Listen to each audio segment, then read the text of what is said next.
अहाँ सब सुन रहल छी मैथिली टॉप म्यूजिक से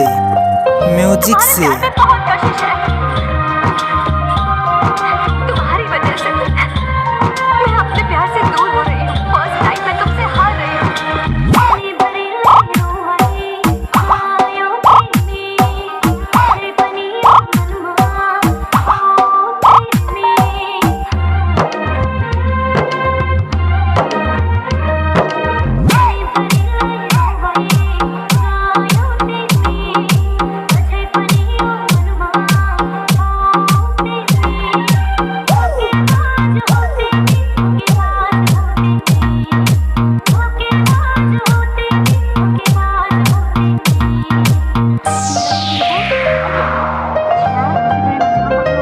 आगे दिखे चल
अहाँ सब सुन रहल छी मैथिली टॉप म्यूजिक से